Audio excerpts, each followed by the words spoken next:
Hey guys, welcome back to another episode of Not Just a Pretty Face podcast. I am your host, Michaela, and here we are pretty on purpose and beyond the surface. And I have another lovely guest by the name of Dominique with Free to Be Naughty. Say hey. Hi. Thank you for inviting me. Of course. So tell the people a little bit about yourself, what you do, how long you've been doing it, and where you're from. Originally, I'm from District Heights, Maryland. Moved down with my family a long time ago. Okay. And so we live in a little small town of Winsboro. The dirty. But Free to Be Naughty came about because I wanted to create a safe space for people to come and learn about their sexuality, learn about intimacy, so they can connect with themselves, and so then they can connect with their partners. That was the purpose of it being born, and then it's just kind of evolved into other things from there. Okay. Now, I didn't realize you were from Fairfield until I saw pictures of Delvin. Mm-hmm. And he wasn't a classmate, he was a grade before me. Mm-hmm. So I was like, oh, okay. I didn't. I be trying to dig and find information about my guests. Yeah. So, yeah. That's my nephew. Yep. Okay, I didn't know that. Mm-hmm. Okay. So I like to start off by asking all my guests, so what do you feel like makes you more than a pretty face? Me, I'm just authentically my natural self. Mm-hmm. I've never really cared about the exterior. So for me, it's all about internal. Mm-hmm. Are you a good person? Right. You know, are you genuine? Mm-hmm. Those things are what I've always based myself on. And so I know the way that society's set up now, it's all about what you look like. Mm-hmm. But looks fade. They and so when the looks fade, what's left? Right. So I've just always tried to carry myself as a good person. Be good, get good. Okay. That's how I operate. I like that because that's basically, you're right. Looks are going to fade. Mm-hmm. And if you don't have anything going on up here, nobody ain't going to really care too much. It only keeps people around for so long until they get bored. Right. Exactly. So tell us about, I know you said it's about getting intimacy, learning how to talk to your partners and things like that. But what was that starting point for you that made you feel like, let me teach people about how to get into this? So for me, it was coming from Black families, our culture. We don't really learn the proper way to love on each other, right? That's and true. So it's a lot of things that our parents didn't get that they didn't give to us. And so intimacy doesn't start with your partner. Right. It starts with your mom and dad. Those are your first interactions with intimacy. So looking back at my life, my parents were great parents. Yeah. But they both came from different kinds of households, experienced different kind of parenting. And so they couldn't give me everything that I needed because they didn't get everything they needed. So my first look into intimacy started there. Okay. So the intimacy that we lack from parenting. And then a lot of times how you're raised plays out in how you date. Yes. And so you see your parents go through things, your grandparents, and you think it's okay for you to go through it. But self-love is one of the things that we lack a lot of times because you've grown up being called black and fat and ugly. And right. So now you don't love you. So the people coming along in life don't have to love you either. You just want companionship because you've always grown up seeing parents together. You know, they talk bad to each other, they fight, they fuss, they cuss, and it's a number of TV shows outside of The Good Times. Like, yeah, that's probably the only real Black family that stayed together that we know of. But in real life, it didn't work like that. Right. So just growing up, looking at wanting to break the cycle. Okay. So that's what kind of created the wheel, and then the wheel started spinning, and I've just been going since then. I like that you said that because I think for me, I was watching television. That's where I got a lot of my like romance, like a fairy tale from. I'm like, well, they doing this like, and that was like one of them like most times that I saw affection was on television or when I go outside at restaurants, because within my family we love on each other, but not as much. Like it's not like constant hugs or like my granddaddy passed maybe like 2 years now, And I had an uncle who I'd met for the first time that came, and my aunt that came over, she was like, you know, so huggy and friendly, and I was like, this is so different. Mm-hmm. Like, that's what made me realize, like, dang, we really don't hug each other like that. And sometimes there's a reason for that. It can be a response to trauma, you know, so you just don't know.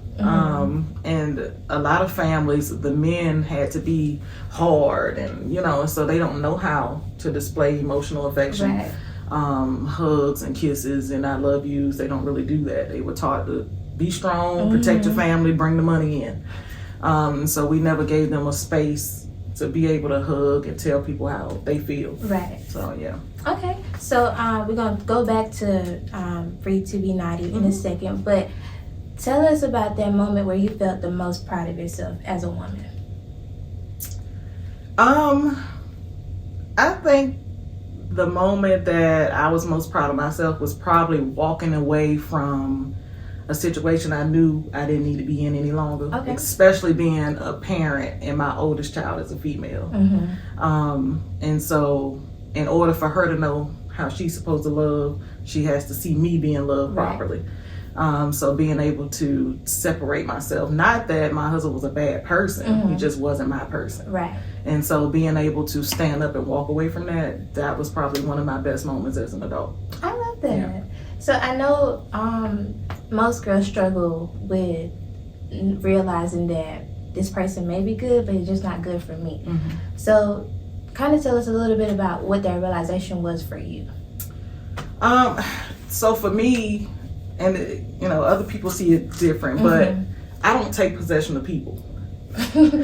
People are people. Right. And they're just an experience for me. Okay. I love people when they love me, and when they're gone, they're gone. Right. And so it's I practice the art of separation. And so when you can disconnect and separate, it's easy for you to let things go because they don't belong to me. Right. We love each other while we love each other, and if the phase is over, the phase is over. And so if it has just, you know, worn out its time, because now we do this thing on social media, you know, it's reasons and seasons. You know, when things get popular now, people believe them. But so it's always been that way. You know, he's a great person. We get along well. We laugh, we talk, we joke like good friends. We just weren't great lovers. Okay. And so sometimes the compatibility, no matter how bad you want it, it just doesn't click. And you have to know to let it go. Right. But everybody comes to their breaking point at different times and different ways. But I practice the art of separation. I let things go if they don't work for me, I have to let them go. I like that. It's definitely something that I feel like I'm not even gonna say even in the Black community, I think just as humans, it's something that we all need to learn and practice, because like you said, people are people. We cannot hold possession over anybody because you don't belong to me, I don't belong to you. Right. You know, and I think especially now, like, cause you see with Christian and Blueface, all that mess going on, and that's just like the number one thing of like, girl, let that go. Like, it's not doing anything at all. What purpose is it serving? Right. And so, not that all, because love is unconditional, and so we don't look for the benefits in it. But you also don't want to be with a ball and chain either, because if you and I are in the middle of the ocean and we're sinking, and you pulling me down, I'm gonna hit you in your shit and get away from you so I can survive, right? So it's the same thing with relationships. We hold on to people because we love them and we see the potential in them. But at the end of the day, if they don't see it in themselves and they're not applying themselves, you can plant a seed and water it all you want, but if the soil bad, where you plant? Right. It ain't coming. Yeah, right. So that's just the way it is. We just have to know when to let things go. Okay. Yeah. See, I love when y'all come on here. Y'all just be dropping little gems from people. That's life. Yes. You just have to go through it. Don't beat yourself up. Like, you're going to meet people. People are going to leave you. People are going to stay. People are going to change sides. That's people. Let people be who they are, and then you figure out where you fit. Okay. That's it. That's just a life lesson in itself, right? right there. I love that. Okay. So tell us how, and I forgot to tell y'all, this is the story time segment. I forgot to go, it's been a minute since I've been back. Okay. But we go try to get back in the groove. Just do it. The ending of 2023 was a hot mess. Yeah. It was I think 23 was a year for everybody. Mm-hmm. It was definitely a lot of ups and downs. And Absolutely. 2024 is already starting off crazy. We're in the media side. It's already a hot mess. So to me, I feel like if it starts off crazy, that means it's going to be a great year. That's how I look at it. I don't know how other people look at it, but if it's crazy on the internet and all this other stuff, it's going to be a great year. Mm-hmm. Well, you know what? We'll see. And you make it as great as you want to make it. Right. It's all about your optimism. So, yeah. That's true. Yep, that is so true. So tell us how important it is for you to be a sex advocate. So it's important to me because I had to learn on my own. Mm-hmm. And so my goal is to give people a space where they can come and ask questions and feel unjudged. If you want to explore anal, if you want to explore foot fetish, if you want to explore anything, then come to me and we'll figure it out in a safe manner. I'll give you your options. I'll help you find your people, right? But it's just important for me because we demonize everything that we don't feel like is normal. And that's not true. It's because you don't like it don't mean it's not right. My thing, if children are not being hurt or animals are not being hurt or people are not experiencing something against their will, if they're consenting adults, they can do what they want to do. Right. But it's just always been important for me for people around me to understand sex, advocate for themselves, advocate for what they want, and to be in their own skin and love that they're in their own skin. Right. No, you don't have to love what I love. You don't have to like what I like. I don't have to like what you like. I don't have to love what you love. And so we need to learn to respect people's boundaries. Right. And so a lot of what I do is just been trying to give people somewhere where they can go and they can look at me and say, this is what I want to do, and not feel any kind of way about it. So that's always been, what's important for me, to be able to make people smile, let people be who they are, and be comfortable in my presence. Okay. And it happens, and people love it. That's good. I've had young people, old people, saints, preachers, people come to me because they can't do that with their people. No, they can't. You don't want to know your first lady like whips and chains, but they do, and it's okay. And that's okay. But she's supposed to be holy. But holy people do it. Okay. Read the Book of Solomon. They definitely do it. The Book of Solomon tells you how to love a woman. And so sex is in the Bible. Right. But we don't want our pastor and our first lady to be freaky. I don't know how that go together, but those people come to me and I let them be in their skin. Anytime I think about the pastors, I try not to think about it, but I think about when T.D. Jakes had that the album. Oh, yeah, and I'm just who said this was a good idea? Yeah. Because why they can't listen to a little R&B? Why we gotta listen to T.D. Jakes and get my groove on? Right. No. I don't want to hear him. Nope. And that's why I'm so glad we have Christian rappers and stuff now, because we can still get lit and not have to be that hoe. Whatever you listen to is what you listen to. It's okay. But I'm just all about blurring the lines. Life is not black and white. Right. It's not. And so Free to Be Naughty came about just so people can stand in who they are. Okay. That's the goal. So I know you said something about you'll help people explore. So what does that look like for if somebody comes to you and say, hey, I want to try, like you said, anal. What is the first thing that you would suggest they try? Oh.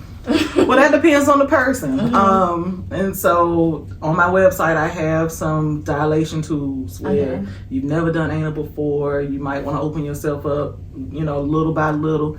There's that.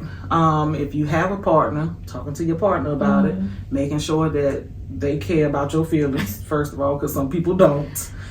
So being gentle with you and the steps that they need to go through, I give them positions, I give them the tools that they need, whether that's lubricant, toys, whatever it is that they are going to need to experience it and let it be a good experience. So it just depends on the person, though. Some people have a different route that they like to take. So, you know, I just have to talk to them. The consult, it can get a little crazy. The consultations get a little, the consultations get a little crazy. But everybody, you know, some people just want fingers, and some people want toys, and some people want penis. So it just depends. Some people want it from this position, some people want it from that. So just finding out what they like and how they want to explore it, and then I just kind of work from there. Okay. Yeah. So like I've recently started getting into the different like sex podcasts, and I was like kind of thrown into the fire with it because I do videography. So I did Cocktails, Dirty Conversations. I did their podcast. I had to record the live show that they did, and I didn't know what I was expecting. I didn't know what to expect. So they had like a guy that had like some type of entertainment. I can't think of his name, but he was basically like a, I don't know what they call him. I wouldn't say he was a dom, but I think he was. And he had his sub with him, and he was into like the rope play. And I was like, oh, okay. I didn't know what I was signing up for, but this is so interesting. And then the next one I went to was Horrible Decisions. I'm not sure if you're familiar with them. So I went there, and that one was, I was like, oh my God. There was like people who was, they had entertainers too. It was a dom and his sub, and then it was, I think she was a dom too, and she had the girls, but they were like into fur play. So they were act like they were cats. And I was like, this is so interesting. And I'm trying not to yuck anybody's yum, but I was like, wow. This is so different. It is. And it's like, okay, I'm not mad at it. You know, that's what you like. You know, I can see how, you know, people, they found something that makes them feel so comfortable, you know, to be able to do that. And they don't see anything like awkward about it. But people who are so closed off, they'll be like, oh my God, what in the world is that? You know, and I just think like, we shame people so much just because of what they are liking. You're not doing it. You're not getting any of that. So why does it matter? Right. My dad used to say all the time, what you eat don't make me shit, so it doesn't matter. So it does not matter. It literally does not matter. Like, you just have an opinion on it.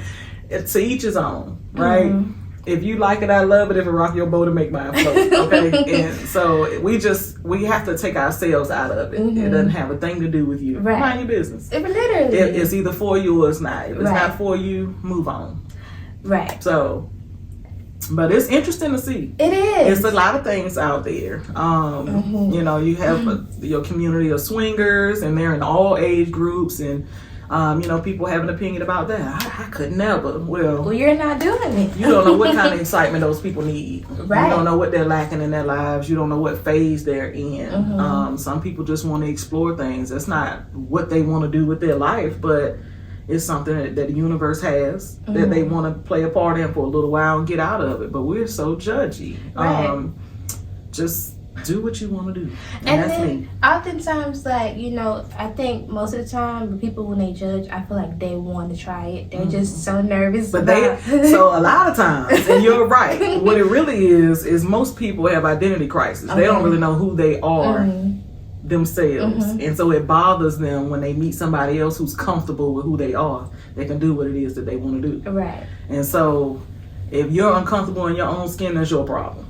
You need to spend more time getting to know you. With yourself. And be confident in who you are so that you can do what you want to do. Right. So, and I'm always excited when I see, you know, like homosexuals and stuff like that standing on who they are. Like, be you. Be you. And own it. Even though these people hate it, even though, you know, you have some people turn their nose up, be who you are. Be who you are. Whatever it is that makes you happy, do it. If it's not harming anybody else and everybody is consenting to it, it shouldn't be an issue at all. And I was, and that's why I was, when I said I was thrown in the fire, I was like, oh God. But then it made me like question myself, because like you said, it's like, you kind of get uncomfortable when somebody is so free with themselves. Because I had a moment and I was like, but you know what, I'm not against this, you know? So then I started doing listening to the old podcasts, and I was like, that's interesting. Mm-hmm. Maybe I would like to try that. Yeah, let me put myself in that situation one time, because you don't know if you don't like it if you hadn't tried it. Mm-hmm. Right? And so people get, different levels of orgasms and emotional rushes from that stuff. So it just depends on you. Right. And so before you demonize it, try it. Try it. And then you'll never know. Okay. I mean, because my favorite, saying now is getting choked and poked. When we start choking each other all the time, like, when did we talk about that? Like, when did you hear so-and-so, man, her boyfriend was choking the hell out of her. Like, when did that just got to be popular somewhere? Yes. We seen it on social media. Mm-hmm. Somebody talked about it, and now everybody choking everybody. Right? But it's been there. It's always been there. Mm-hmm. So you have people who are getting choked until the end of their life, and they love it. Mm-hmm. It's been happening since the 80s. I saw that, and it was like some convention or something. I seen it on Twitter. A girl was like she was about to literally bring herself to a fruit of passion because the guy had choked her. And I was like, oh no. So I don't know if my mom watches this or not, but if she does, hey, sorry, girl, Mom. I got slapped one time, and I almost punched that man. I said, "What? Oh, I don't like that. Mm-hmm. I do. Don't you ever do that again? Yeah. Don't do that again. Mm-hmm. Yeah. Do not. Yep. Yeah. I was so confused. Yeah. It's different. It's different. And some people just not built like that, because you got some people that you hit me up, hit you back, and we gonna ruin this whole mood. But some women don't care. I cared because I said don't. Mm-hmm. But then I was like, I kind of wasn't mad at it. Mm-hmm. I just would have rather have had that conversation prior to it happening. Mm-hmm. Yeah. And again, like I said, consent. Mm-hmm. So whatever it is that you're into, whatever it is that you want to try, and you have a new partner, put it on the table. Mm-hmm. Some things we can live without doing, but if it's something that you really desire and you really want to do, then you need to find somebody who wants to do that too. Okay. But always have a conversation. Right. Create a safe space, which we never do. A safe space is not a space where you judge. Mm-hmm. A safe space is a non-emotionally charged area. Not when you just came from work and you aggravated. A safe, calm space when you two can talk. Same tone, same level of mind, and say, hey, I have something that I like to do that I want to try, right? And oh my God, no, none of that. It's like, okay, well, what is it? What are the rules? Let's talk about it. Get it out there, and then try it, and gradually work your way into it. Like, give me a baby smack. Don't just, don't smack my jaw loose. Tap me. Let me see if I'm okay with that, and make it a little harder, and make it a little harder. So. It's levels to it, but it should be a conversation had prior to. Okay. Yeah. So now let's say that there is somebody who wants to try. I'm not gonna get into all that, because I ain't gonna show y'all what I know. But let's say there's somebody that wants to try something, right? And the partner tells them no, or the partner is like, not really. They don't say no, but they don't do it when the actual act happens. Mm-hmm. What would you recommend for a conversation to happen? Like, how would that conversation should go after that? It really depends on what the thing is. Mm-hmm. Because if it's something that one partner really desires and the other one is not willing to do it, then it could build resentment, and then, it can kill the whole mood for them, and then you have decreased libido and all of that. So it just depends on what it is, because some people desire that particular event or act every time they are intimate. So if it's something that you really don't want, then it's the conversation y'all need to have. Can we do without this? Is this going to damage our relationship? If so, if sex matters that much, then maybe you need to find another partner. Right. And that's okay. Mm-hmm. And it's okay, because y'all in two different spaces, and if you're not giving somebody something, eventually they could creep away. Exactly. Mm-hmm. That's not always the case, but for a lot of times, if they can't really be who they want to be with you, they'll go be that somebody with somebody else who will allow them to do that. Right. So that's the most drastic measure, but because sometimes we just don't want to do it because we're not really sure. And so working at it slowly, discussing it, looking at, because some people watch porn that does it so they can see it really happening in real time. So that's an option. But if you just can't get yourself there, then you probably want to pick a different partner. Okay. And now with that, we're going to move into girl chat, because now I have some questions for real. I know we have a lot of like misconceptions about masturbation. And a lot of people say, "How is this a sin? Is it not?" And most people start very early on. So what do you feel like is a healthy way to, explore that? All of us have a different relationship with sex. So masturbation, there's nothing wrong with it. It's actually healthy. It helps with stress. It helps with your emotions. It helps with mental health. Some of us even have better cardiovascular health. So, as far as your heart goes, it helps. There's emotional benefits to it. There's physical benefits to it. And a lot of people who masturbate are happier. No lie. There's a survey.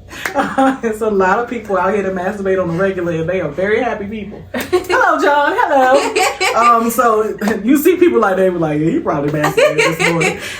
But a lot of those people are happy-go-lucky people. Right. They are constantly relieving stress. So it's different ways to go about it depending on who you are, but knowing yourself and what you like, it starts there. Okay.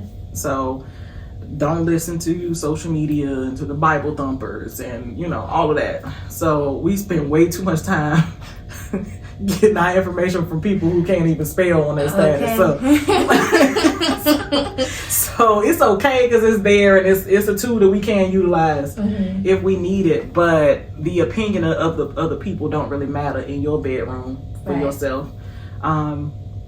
And so figure out what it is that you like. If you like watching porn, watch porn and try it that way. Now, I just shared a post. It was like, once you get that nut, porn seems filthy, like you don't look at it anymore. So that's some people. Some people can look at pictures or talk on the phone. Like you might be so attracted to somebody that they can make you excited. You don't have to see them. You don't have to lay with them. The thought of them, their voice, that kind of thing can excite you. That's a powerful person right there. Yes, and when you are connected because there's like 6 levels of intimacy, right? And when you are really connect, sex is down here. Okay. Right?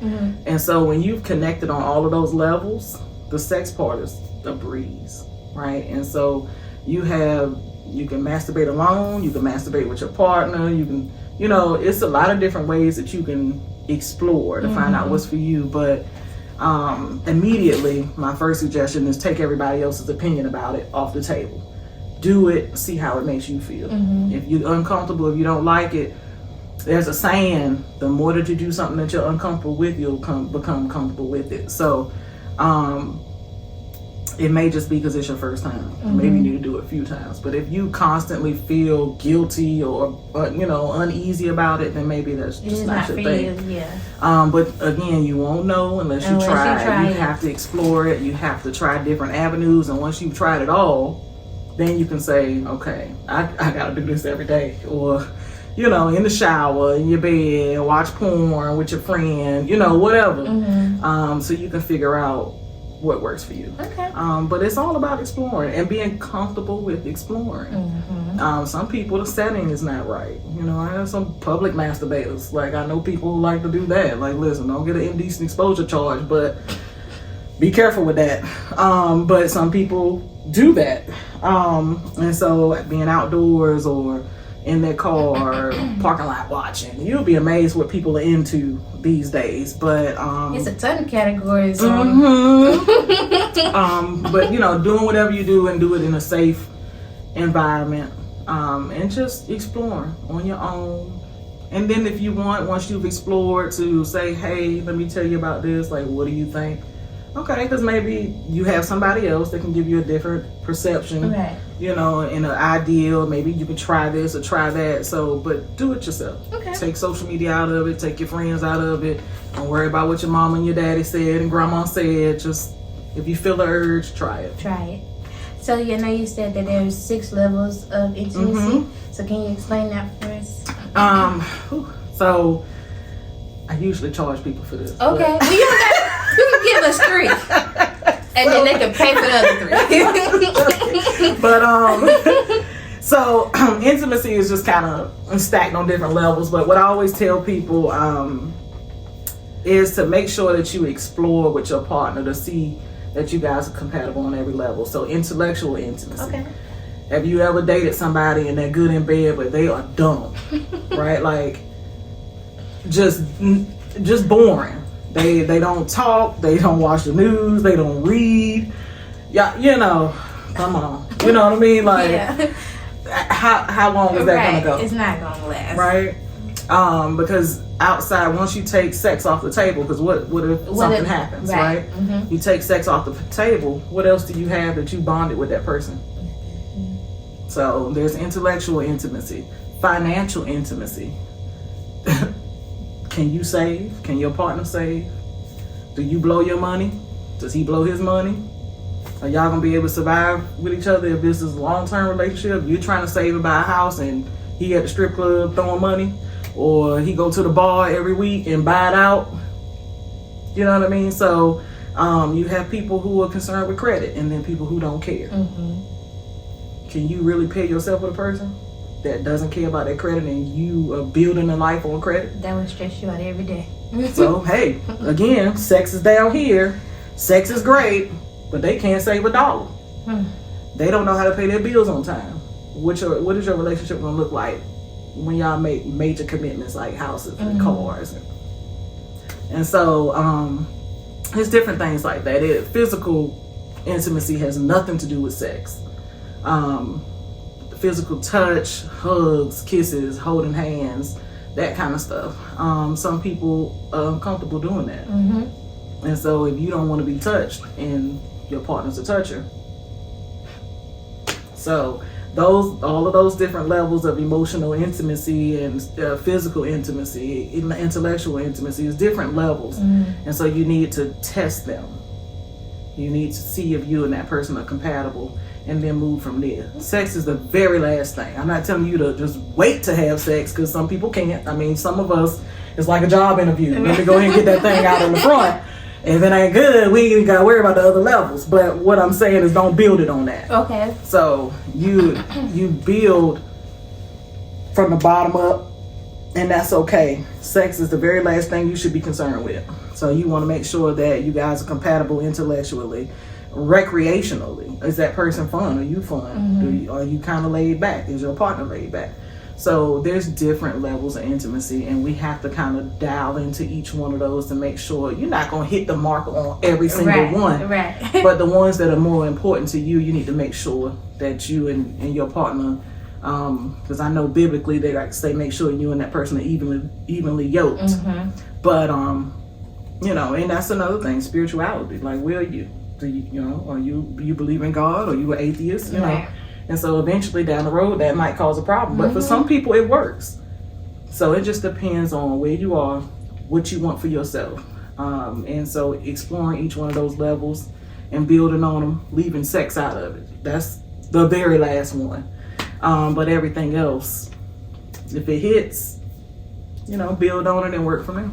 And that's interesting, because we only most recently have been learning about love languages, but nobody talks about that part of it, because that's true until you're like knee deep into it, and now you realize that, oh my God, this person is dumb, because you're being so infatuated with the lust of the side, the lust of things, the physical things, and then when y'all actually try to have a conversation, and then or kids come into play, and then you don't like how they talk.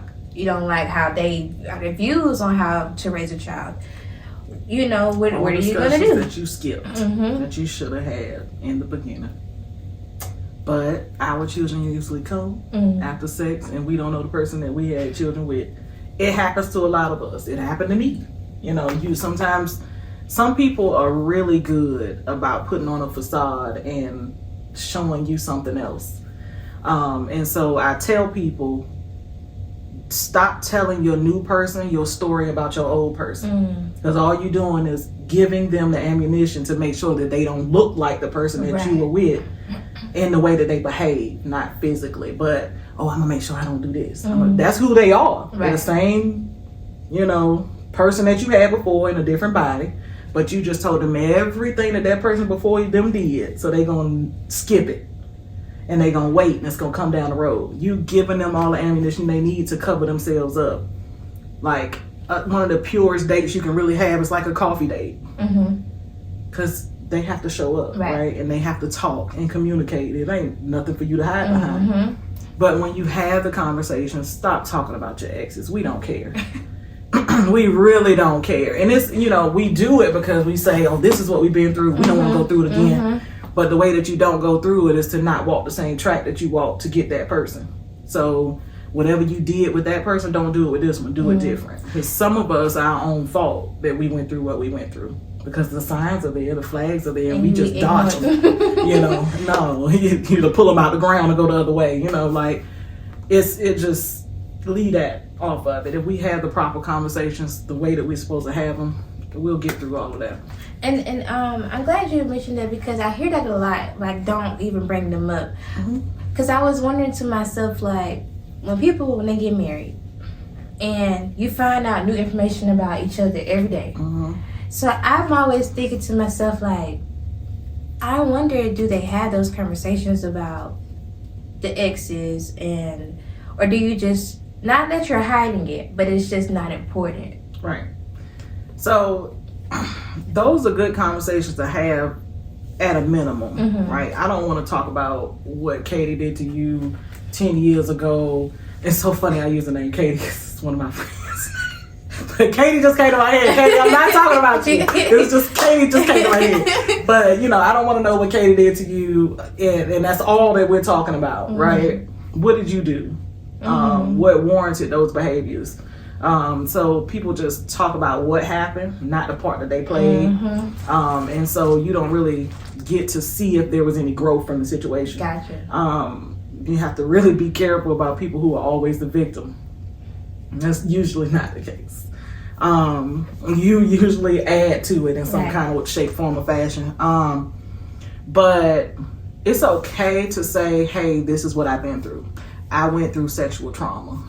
I went through being battered. I went through, running away from an abusive husband. It's okay to tell those things, but don't pour all of that onto that other person. Like, you can't do this, you can't do that, because I went through this and I went through that. Because everything that person does, they're going to have to think first. Like, is this what that person did to her? Is this, but they could be similar acts, but not the same result. So you're just building up and creating an issue for that person. So they just can't naturally be who they are because they're trying to remember everything that the person before you did and trying not to cross that path. But if we learn to heal before we get into new situations, we don't have to tell Johnny what Bobby did, right? And Sean before him. And you're not healing. You jumping from one lap to the next one, right? Just wait until you got that person completely out of your system. What they did to you, you will heal from it. So that way you don't make the next person suffer. And I think that comes from people being like, the best way to get over a man is get under a new one. And I'm like, that don't sound right to me. I don't know who said that, but yeah. People say it. But again, one person say something on social media or on a movie, and then we doing it. So that don't really sound too good, because I'm still worried about what X, Y, and Z did, and I'm trying to. Then if you do something and it triggers me, now we have altercation, or we have an uncomfortable conversation that we now have to address, that could have waited or could have been avoided had I just made sure I was together first. Because I think what we don't, like you said, a lot of people, we like to play victim. Well, some people like to play victim, and we don't realize that wouldn't be that person's fault, because if you come, because you really don't know if you're healed all the way until you see that again. So how do you handle that? Because if you're not healed from it and you react badly, you're not really healed, you know? True. And so the key to that is not covering up the emotions that you get. You know, we have a bad habit, women, and having to be tough, right? Everybody's talking about, oh, y'all need to be more feminine. Well, put us in a situation where we can be feminine. And so our lives have led us to a point where we have to be strong. So when somebody hurts us, the natural reaction is to, I ain't about to let him see me cry. But crying is what you need to do. And so you don't ever lean into those emotions. You don't lean into the anger. You don't lean into the tears. You don't lean into the depression. And I'm not telling people to go be depressed, but that's a part of being hurt. So if you don't lean into those emotions and work your way through them, all you're doing is covering them up. So then when you get to that new person and they're hitting that drill in the ground, beating through those layers, now that you tried to cover up, what's going to happen? All of those emotions that you push down, they're going to. Right. So, the key is to lean into the stuff that you feel. When you break up with somebody, cry, cuss, go. I love to go to the Smash Room on Gardens Ferry. Go in there and tear the people's stuff up. Don't tear his stuff up because he might call the police. But go in there and tell us to tear it up. Tell them you need you about an hour, and they will give you that. Get a TV, whatever at that man's house, they'll put it in that room for you. Tear it up. Do that. I love to go to the shooting range. When I'm stressed out, I'm going to the range. Okay. That's where I'm going. So do that. Yeah. I've been wanting to go to the Smash Room for a long time. Do it. It feels good. It does. It feels good. Do it. I'm gonna try it for real. I'm gonna go. And it saves you from getting into that altercation with that man, because now you sitting at home, or the woman, you sitting at home and your other partner done did you dirty. And so now that emotion's festering. You upset, you twitchy, you know, you want to tear the house up, but you help pay for that. So now you just want to jump on his head when he get in there.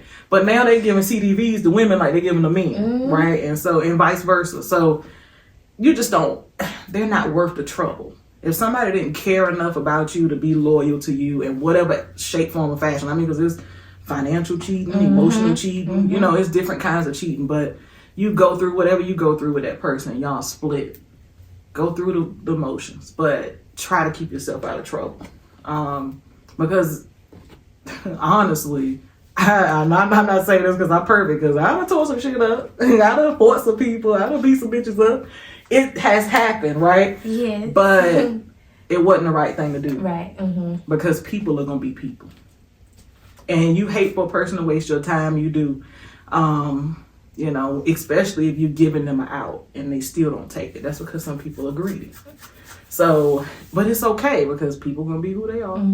Only person you can control is you. But you have to expel those emotions, or they're just gonna get covered up and come out on the next person. So you don't know that you're done with it unless you've actually gone through it. I'm angry, I dealt with it. I was sad, I dealt with it. And then spend some time to love on yourself. The stuff that you weren't getting in that relationship, give it to yourself. We can take ourselves out to eat. As pathetic as some people like to say it is. Oh, I never eat by myself. Okay, baby, I will take myself out in a minute. Sit right at Ruth Chris eating by myself. By myself. Have Cheesecake a good old Factory time. by myself. Like what you need somebody for? You don't need nobody. Because how can you tell somebody how to love you if you don't know how to love you? You don't know. I don't know if I like to go on dates because I never took myself on one. I don't know if I like to go to the movies because I've never been to one. So, you know, you just don't. Have you gone anywhere alone? Or you based your entire life on being tied to somebody's hip?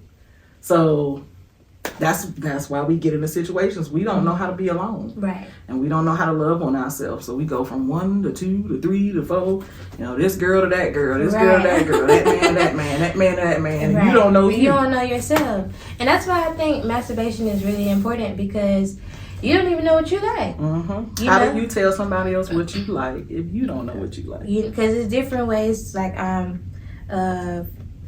reaching that peak. It could be penetration, it could be stimulation. There's so many different ways. So if you don't really know what you like, and then what categories, if you watch porn, what categories you like are interested in, you don't really know what you might think is, oh, that's okay. You know, so getting into it with yourself, I feel like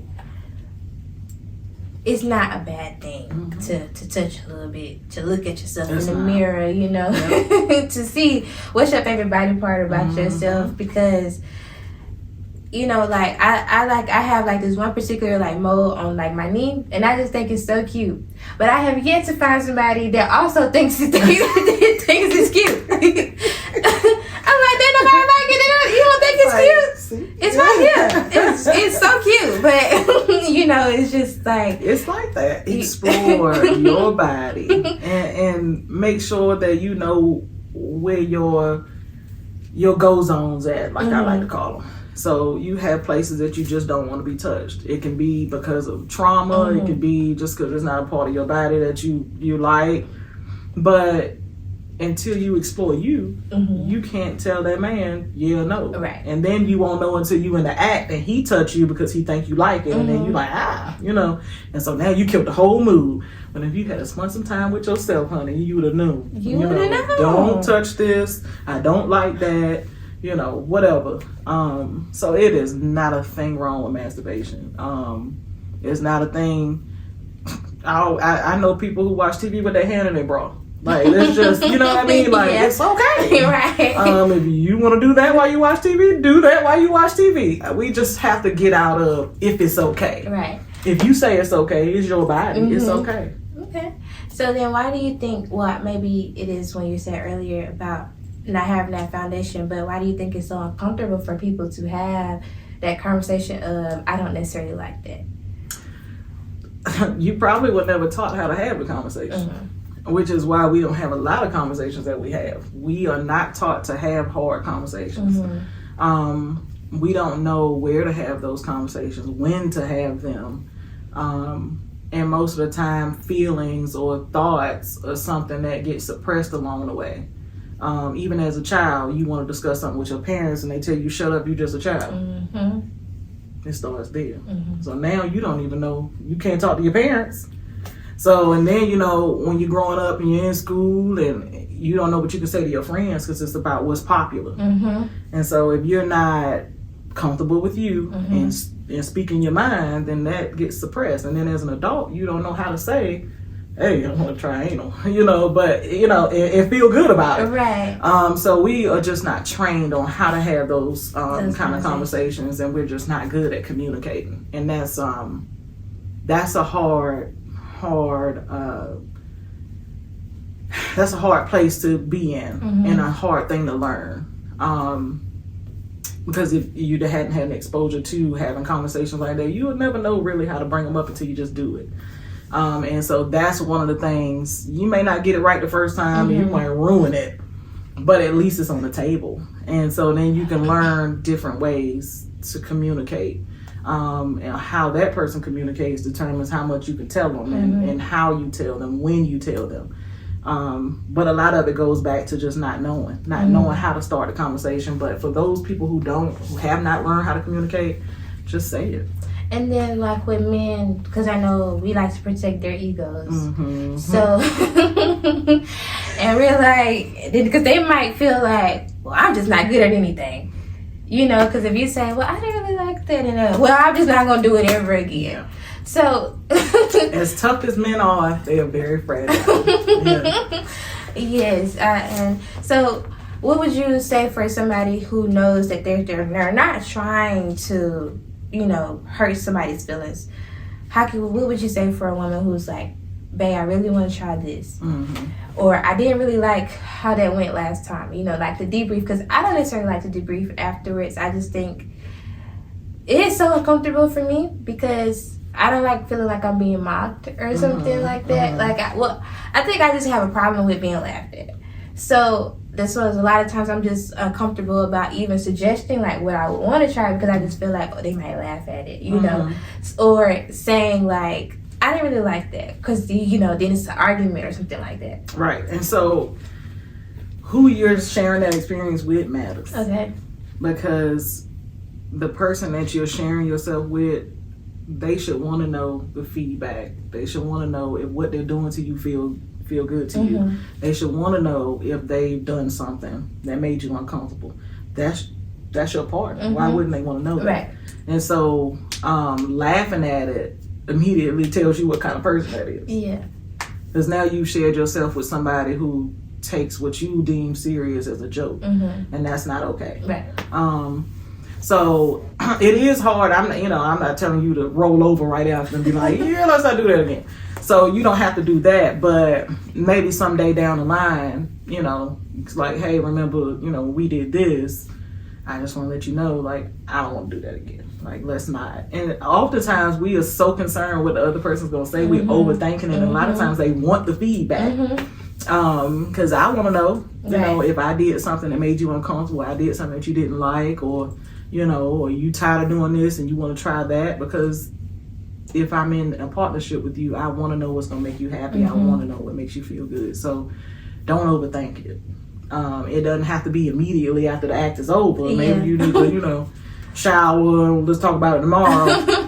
And what I've learned now in this culture, a lot of people prefer to text things. Which is not really good, because we need to be better with our words and saying what we need to say to each other. But if that is the only way that you can get it out, if you tried every other way, do that. That's what I like to text about. So, I prefer the verbal part of things, because, if I can't hear it, it's not real for me. But now we in a generation where everything is iPhone, technology, Samsung, so it's okay. If that's part of your culture, your generation, do it, but get it out. I think for me, it's like, it's a barrier, and it doesn't have to be like, I have to be as vulnerable. Like, I'm as vulnerable as much as I can be, because when you're in person, you have no choice but to see exactly what I'm thinking. You can see all the emotions on my face. You can feel the energy. Yeah. So if I'm really bothered by it. So I can lie through text to be like, oh, I don't care that much about That's it. why I don't like it. I don't like them, because you can say anything, Yeah. right? But it's better when you're verbal. It is better. And then in that moment, you're sharing intimacy, right? Because you're able to look each other in the eye, talk about things. So that's emotional intimacy. If I can't give you that, then what are we doing? Okay. So, but it's hard to tell people things like that. I'm not disagreeing with that, but we have to do hard things all the time. All the time. Hard conversations are necessary, and I promise if you get them out, it's beneficial. Yeah. So you just have to figure out a way, whether you have to do it during the funniest movie y'all ever watched, like, hey, let's talk about something, whatever. Figure out what's going to help you, because everybody is different. It could be a ride down the road. Let's do one of those car dates. We get in, we listen to music, and we having a conversation, or it could be anything. Right. It's a walk in the park. Just do it in a place that's not emotionally charged. Do it at a time where they're not irritated or aggravated. Creating a safe space, you have to pay attention to all of that. If you had a bad day, he had a bad day, that would not be the time to tell him that he didn't hit the thing like he was supposed to hit. Okay, that's not the day to do that. So you really have to pay attention to your surroundings and your partner to find out when it's going to be a perfect time to do it. Okay. Now, I know the roles have become very popular. Yes. and people were just like, oh my God, I gotta get it. And I haven't tried it, but because I had a friend who said that she didn't like it. So I kind of figured that I wouldn't like it either, but, just go based off somebody else. But what do you feel like is the best starter for people who are wanting to explore? Well, that depends on the person. Okay. Because some people prefer penetration over clitoral stimulation. So all the rose does is suck and vibrate. Okay. So, it just depends on what you like. And so you have some toys that do both. They penetrate and they suck.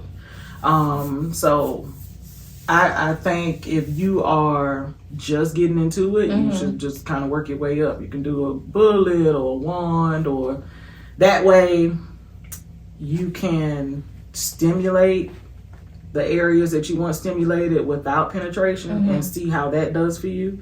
And if it's not enough, then you can always, move up. I think the rose is good for most people. I always tell people to make sure you are lubricated. So when I sell my roses, I give free samples of lube with it. But that's because it works great that way. The sloppier the better for some people. But I would start with like a bullet or a wand or a classic vibrator just to see what it is that you like, and then kind of graduate to it, because the pressure with those sucking devices can be a lot for some people. They don't want all that. So it just depends, you know, what you want. And so some people not with penetration at all unless it's the real thing. So you want to probably lean toward more of your sucking and vibrating toys and stay away from, you know, the classic vibrating dildos and stuff like that. So it just depends. But, you know, I have affordable stuff. You can try a multitude of things. So what is your best seller? Y'all made that rose the best seller. The rose, the panty vibrators, every way that I sell them, they sell out. Every style that I have, and vibrating cock rings. Oh, yeah. Okay. They are wonderful for date night fun. He has on the vibrating cock ring, you have the remote. You have on the vibrating panties, he has the remote, and then y'all just torturing each other all night out in public. So imagine, you know, walking to get your ticket for the movie and you get that button and you know, you try to talk. So it's fun. The couples love it. But those are usually my top sellers. I saw a video one time of this the guy controlling the girl, and she was like falling over. And I'm like, that is so funny. Some of those remotes are universal too, so be careful when you use them, because if you're in a room and somebody else has one and you hit the button, and so it could definitely turn on everybody's in the vicinity. So now that would be real funny. Hilarious. So some of those are universal remotes. So oh wow. Be careful with that. That I would like to be a fly on the wall when that happens. I would. Now, would you ever like suggest, like, I don't know if they're in Colombia, I don't know anything too much about it, but like sex clubs, would you ever suggest people to go? If that is what you were into, yes. I am working on hosting a party like that. So but it's an experience. It's an experience. And to each his own. So some people it's for them, some people it's not. But you really have to get out of yourself and relax, and you will have fun. A lot of them are some people that you would never think you would see. Your doctors, your lawyers, you know. So they have them. You just need to know where to go. Charlotte, Columbia, Myrtle Beach, Charleston. They have them. I can definitely see Myrtle Beach though. I can definitely see that. They have them, yes. Interesting. You just need to know where to look, that's all. No, it's not just like, it's like different, like everybody who's, because to me when I think of sex clubs, I'm just thinking about like BDSM type. It's not just that. Not just that. Okay. Nope. It's different kinds. You have the swingers, and you have the elderly people, you have, you know, your transgenders, you have, so it's a group. As far as sex clubs go, it's a different kind of club for everybody, depending on what you like. So everybody's not getting drugged across the floor with a dog leash and a whipping chain. Like, that's not, and that's what people village when they think about those things. But, I do. You know, they do hotel parties and yacht parties, and so there's a lot of different things. So it's just not that. Yeah, and I think, you know, because especially like with my age group, I think we're just so like, some of them are really, really free, but it's like in a way that it's like, that's kind of boring though. Like, you're free, you're talking about it, but that's typical. You know, like, what else, you know? And then, you know, most people are just so comfortable, like they be sharing the videos and they spit in each other's mouths and stuff like that, and it's like, oh, okay, you know. But when I watch like the other podcasts, and I'm like, I never knew about nothing like that before. So now it's just like uncomfortable to share when you see something and you're like, oh, I would like to try that, you know. So then with your friends, then you're like, I don't know, because then it just seems like a grown thing to do. You know what I mean? I don't know if that makes sense, but to me, just a lot of stuff just seems a little bit too grown for me. Like, that looks cool, but I don't know if I am old enough to do that yet. Even though I'm old enough to drink, I still don't think. I don't think I'm young enough to do some of the stuff y'all do. But, so, yeah, I mean, it is. All of us, what it goes back to is how your upbringing was, what culture you're in, what subcultures you're a part of. And so some of us older folks are not going to do, you know, because when I grew up, if you spit on me, I'm going to slap the shit out of you. So I don't, you know, that's not my thing. Right. But if that's what you and your partner want to do, y'all do that. Right. So it's okay. But depending on where you grew up and what you've been around, what you've been exposed to, some things are just not going to be attractive to you. And that's absolutely okay. And whatever it is that you are attracted to, if you don't feel comfortable with the people that's around you that are supposed to be your friends, discussing it with them, then you might need to rethink your friend group. Because I don't have people around me that's going to say, oh, that's what you want to do? Don't do that. That's disgusting. Like, oh, okay, girl. You know, because if you tell me something like that, and I'm like, make sure that he got a mouth swab, because I'm always concerned with STDs and stuff like that. I mean, I'm not going to say where I work at, but I'm always concerned with that. And so that's one of the things, like, as long as whatever you're doing is safe, okay, y'all can, because people are like, oh, it's just spit. No, people have sores in their mouth. You can have, if you do a lot of oral sex and that person has a STD, you'll have chlamydia in the back of your throat and not know it. So, as long as whatever you're doing is safe, and you sharing yourself with somebody who has showed you their my chart with real-time results, and you taking yours, and you know, everybody's clean, go ahead, have a ball. Go ahead. So moving into talking about STDs, STIs, what do you feel like is the biggest misconception about getting tested? I have found that one, people think because they don't have a symptom that nothing's wrong. And so that's one of the top things that we see. Some men don't ever show symptoms, especially if they're not circumcised. Really? Because, it's your uncircumcised fellas, because most of their infection is carried around their skin. So sometimes they don't ever show symptoms, but they're carrying it. So, and then some other fellas don't know the difference anyway. So, that's the biggest thing. Like, oh, I feel fine. I don't have any discharge. I hadn't seen this. That don't mean you don't have it. Right. That just means the symptoms hadn't started. Or you may be asymptomatic. So it happens. You still need to get tested. If you've been with multiple people or even one person before you enter into a relationship, y'all both need to make sure y'all get tested. Now, if you decide at that point you clean, I'm clean, you're not going to do condoms, fine. But guess what? Every 6 months, you better check behind them. Right. Because the way that the world works now, people are sneaky. Loyalty ain't loyalty no more. Right.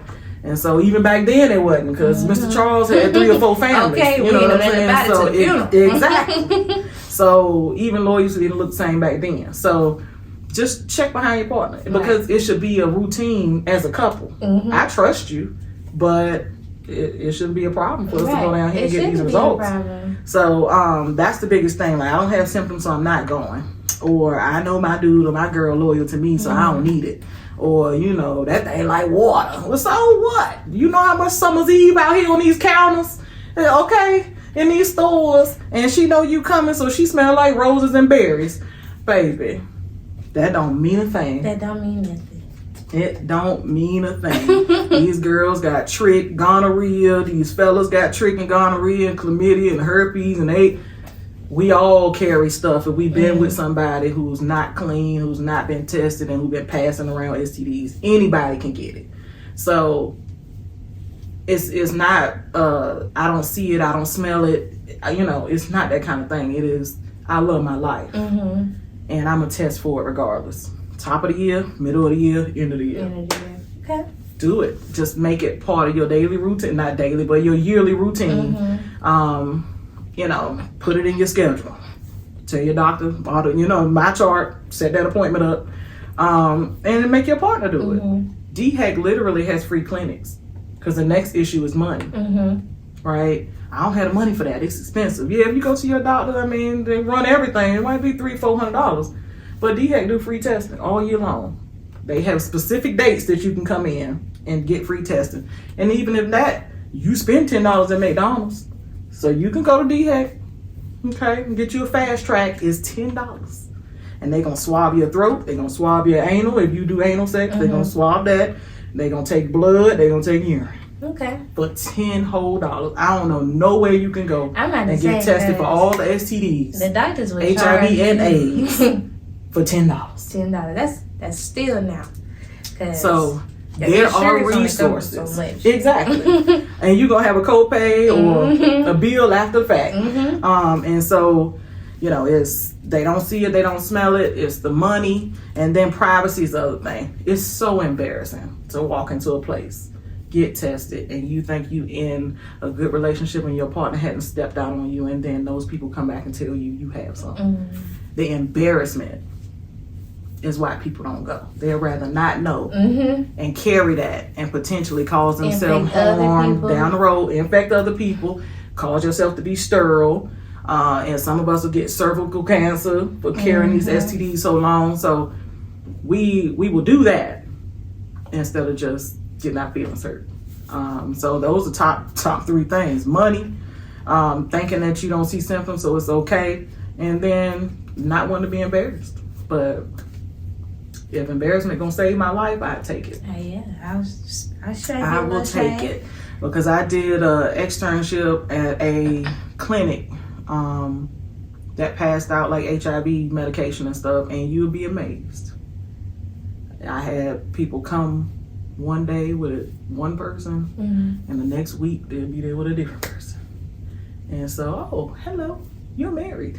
Hi, sir. That's who, you know. And so you can't say anything, right? But Johnny coming up here with all his partners every week, he doesn't, you know, and so you don't know.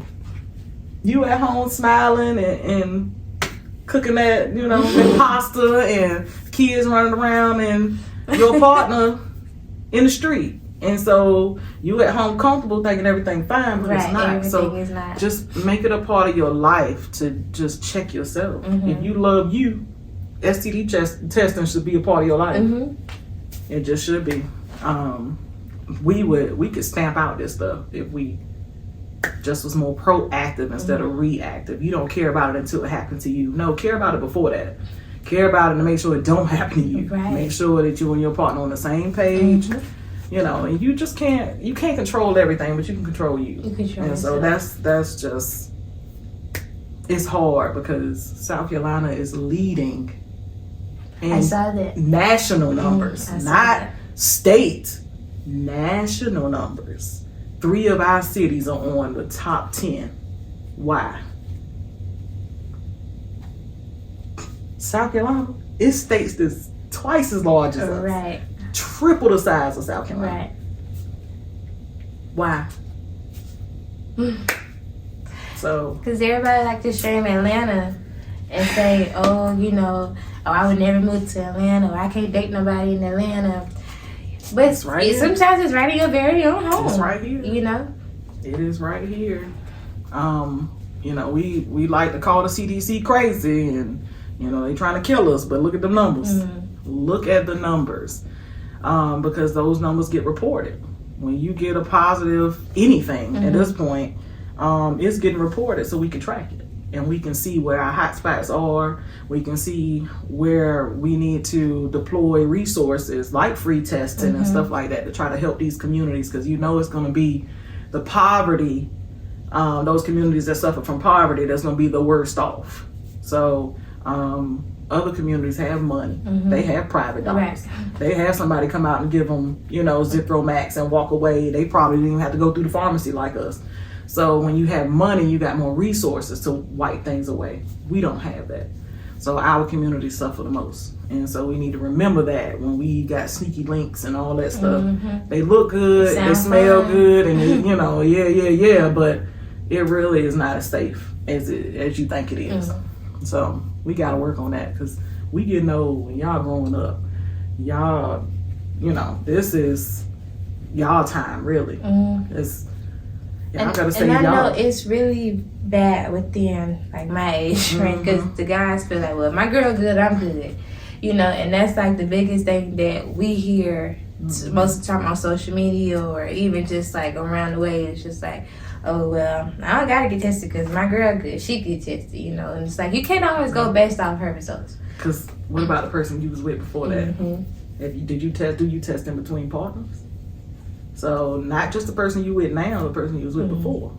Did you come into this relationship with a clean bill of health? Because if you didn't, so if you stepped out, if you got head from somebody who had something, who has the sores, you ain't sleep with her, but you got head from her. And that's and then still you gonna sex. go home and lay with your girl, and then you can be ready to knock her head off when she got something, because you like, I ain't sleep with nobody. No, but you did. You did something. so it just test. Yeah. We need to really get in the habit of doing it. I am a major advocate for STD, STI, HIV, AIDS testing, and we just really need to get in the habit of doing it just to save ourselves, because we could get rid of it. It can go away if we stop transferring it. That's how that works. Don't be scared, y'all. It's not that hard, It's really not. Little poke, little pee, little swab.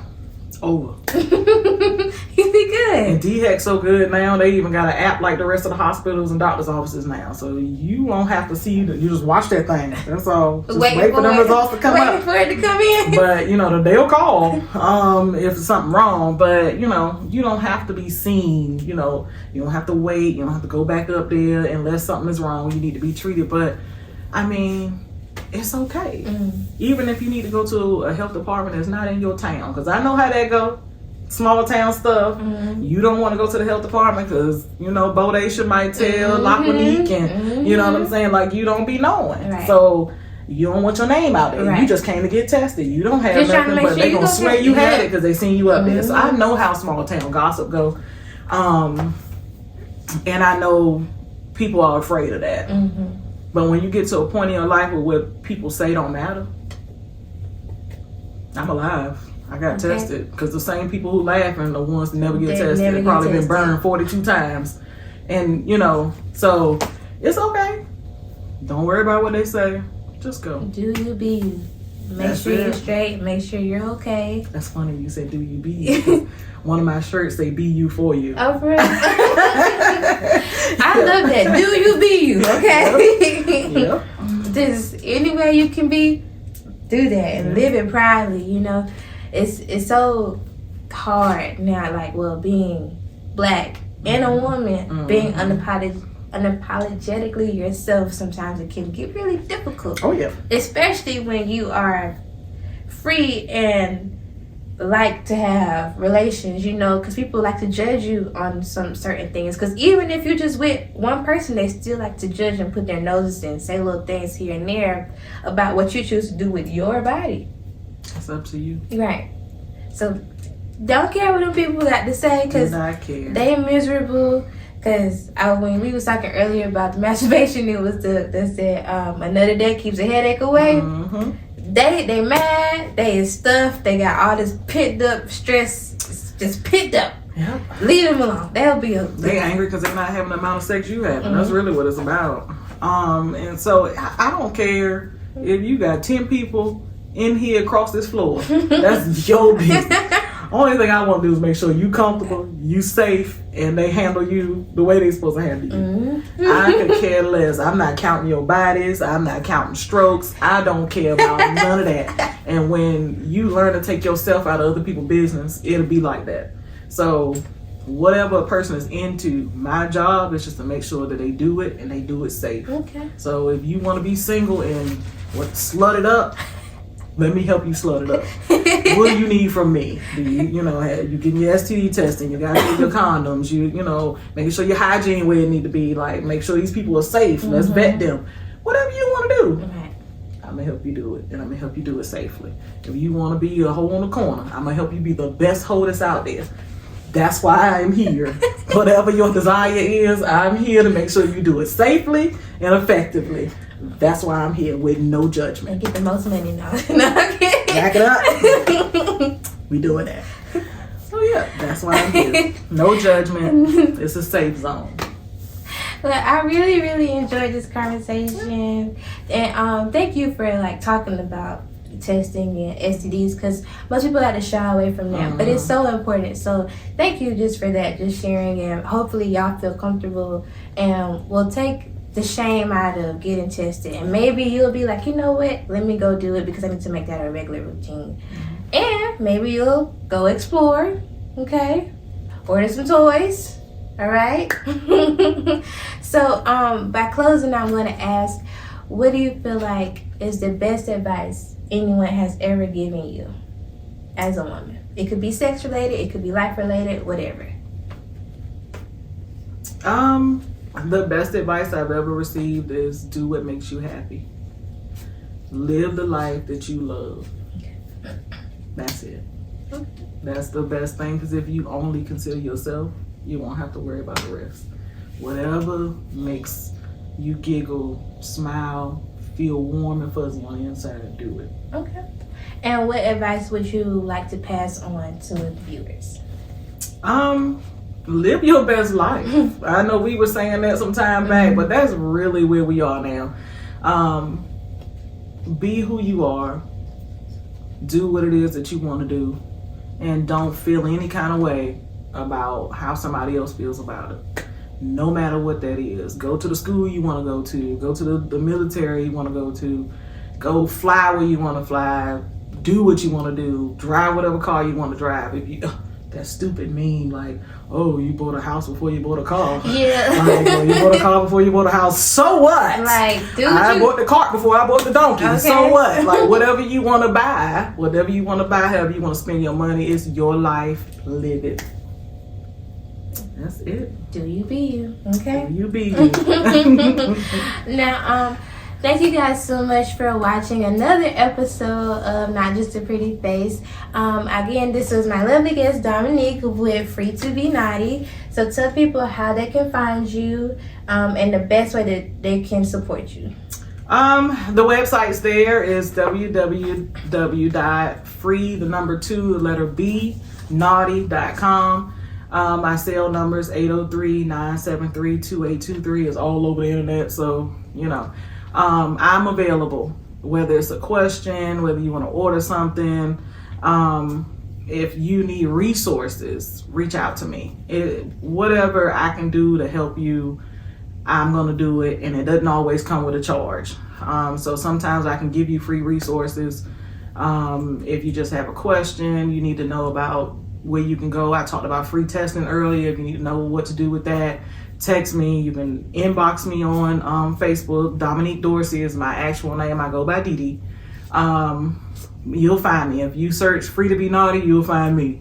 But I'm there. And anyway, IG, TikTok, I'm all over the place. So wherever you can find me, reach out if you need me. Toys.